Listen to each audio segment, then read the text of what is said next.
Hello my viewers, welcome back to the channel. By the video title, you know what this video is about. Today we're discussing, of course, some NBA news. NBA news and updates we're doing right now.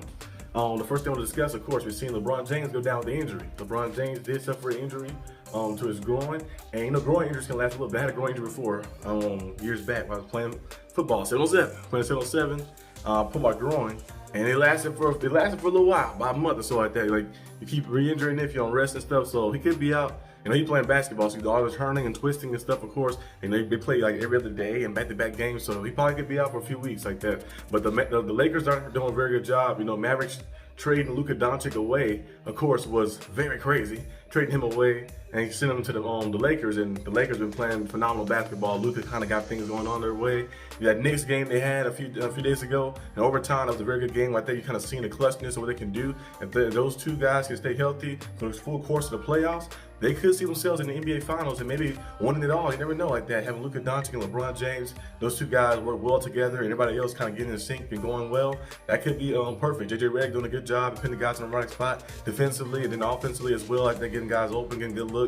Austin Reeves' confidence is off the charts, like that, taking those clutch shots, not being scared of the big moment. We're seeing Gabe Vincent too make some plays too that game against the Knicks too, so playing those top level teams. So I feel like they could be a team that's definitely going up there and being to watch out for, look out for, but they could maybe drop a little bit in the standings depending on how this goes with LeBron James being injured for maybe a few weeks with the groin injury, but we'll see how kind of things shape out. I know LeBron James named in the headlines last week about the, of course, the face of the league comments, and then this week, you know, he had on the injury now, but you know, had that moment with Stephen A. Smith. They said he confronted Stephen A. Smith the game and stuff as well.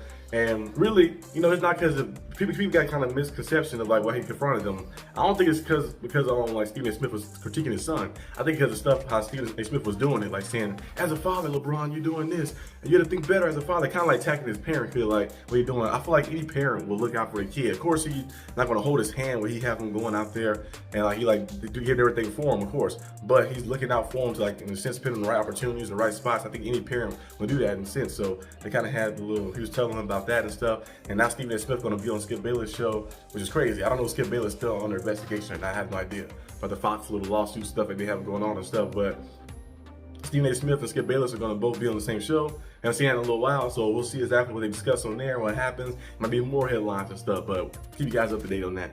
But we also want to discuss, of course, you know, Stephen Curry. He did reach a milestone, 25,000 points. Stephen Curry, one of the best shooters of all time. You know, a great player, phenomenal athlete, phenomenal player. Stephen Curry is a generational guy. So he reached that milestone right there, playing at a high level. We've seen also how the Warriors have kind of changed their style of play. Jimmy Butler being there helps them out a lot because he does all the little things. He's like a higher level Iguodala in a sense. You know, Iguodala's cool and all, but Jimmy Butler's on a different level. I feel like he's being a multiple-time All-NBA player, multiple-time All-Star player, and have lead his team to the finals twice and stuff. So Jimmy Butler kind of brings a different element to a team, get another scoring threat, a second option, but he's willing to put his name. You look at the stat sheet every time, you'll see Jimmy Butler's name in the points.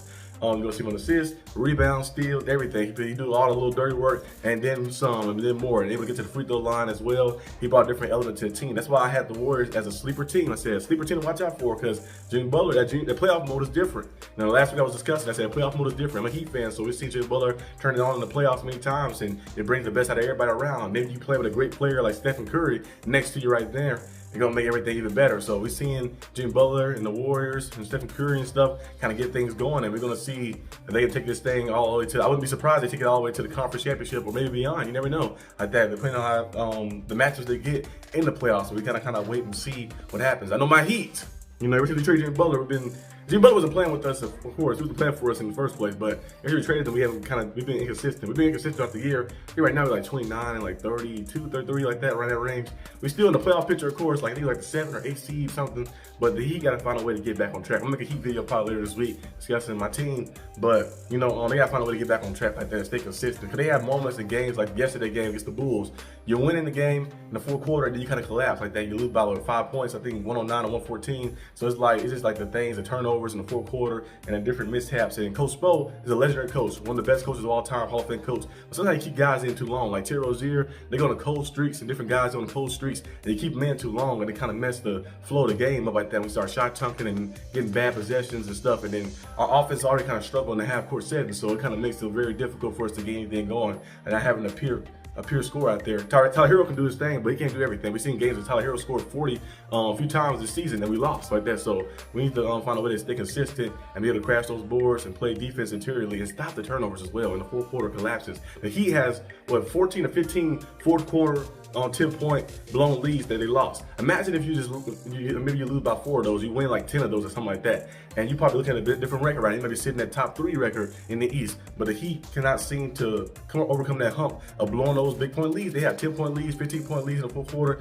They have 18-point leads in the fourth quarter, and they blow those leads a lot of times like that, and they just fall short. So hopefully they can bounce back. I'm gonna dive into that a little more later in the week, but hopefully they can get back into it. But I want to discuss, of course, Nikola Jokic. He could be winning his fourth MVP, because the man is playing lights out. You seen that game he had? We put 32 points up, had like 22 rebounds, 21 assists. He was playing phenomenal basketball. And like you look at the stat category, he's top 10, the top 5. I'm going to say, I almost discredited him. Top 5 in each category. He averaging 28 points per game. He averaging like 12, 13 rebounds per game. Then he averaging, of course, 10 assists per game. Averaging a triple-double as a center. He's playing at a high level. He's a phenomenal player. I see people saying he's playing like Escalade. You know where Escalade used to play in the N1 League RP. And Escalade was a big body point guard. But Nikola Jokic is like a playground out there. Like they just go out there, finding his guys, getting open, crashing the boards, scoring at will and stuff. And he's just very unstoppable. Very hard to stop. I know SGA is gunning for that MVP as well. You know, he's averaging the most points in the league. Has won a scoring title. I think he won. Did he win a scoring title last year? I think he still won a scoring title last year. So he might be winning the second scoring title. But you look at Nikola Jokic. That man is playing lights out basketball, phenomenal basketball. This could be his 4th MVP.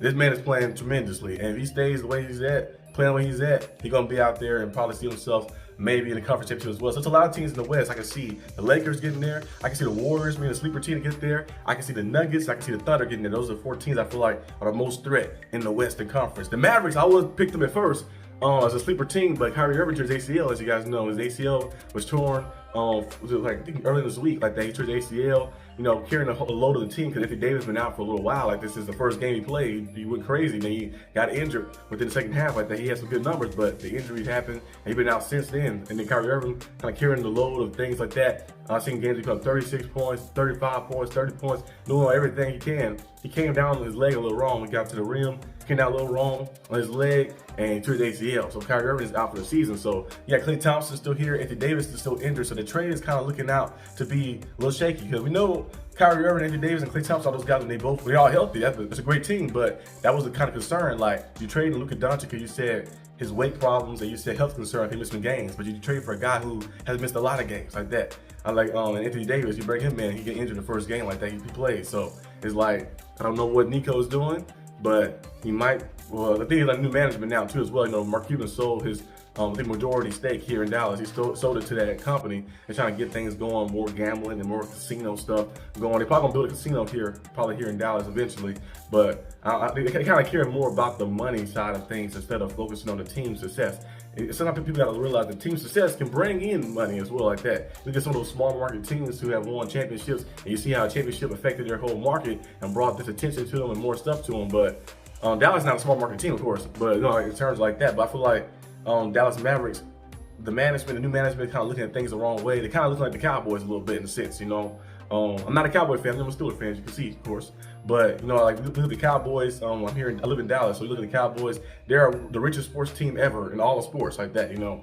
But I think they value more of the marketing side of things than the actual team side of things to actually get better and better and better. I feel like they don't value most of that stuff. I think Mavericks kind of leaning more towards that as well. He's getting rid of Luka Doncic, a guy who's in his prime, MVP candidate almost every year like that. And he's in his prime. He got to the finals last year, and you get rid of a guy like that. And then you bring in Anthony Davis, who's a great player, who's a Hall of Fame player, but he's, you know, injury prone. He has moments where he gets injured a lot, and things happen, of course, as well. So now the team is looking very shaky, because Anthony Davis can come back and still help them get to the playoffs. They still in the playoff picture, of course. They still in the playoffs, but I don't think they'll have a long run, because Kyrie Irving brings a lot to the table. And you have Kyrie, Anthony Davis, and Klay. Now you have Anthony Davis, Klay Thompson, Spencer Dinwiddie. You'll see how things kind of shape out. You might win a few playoff games, but I can't see them getting past the first round. Not about Kyrie Irving as a whole collective. Especially if they get matched up with one of those higher seeds and they make the playoffs like a 7 seed or 8 seed. You get matched up with the Thunder or Nuggets and not seeing the light of day in the next round. So that'd be interesting to see what happens. But that's all I have for today's video. Hope you guys enjoyed this video.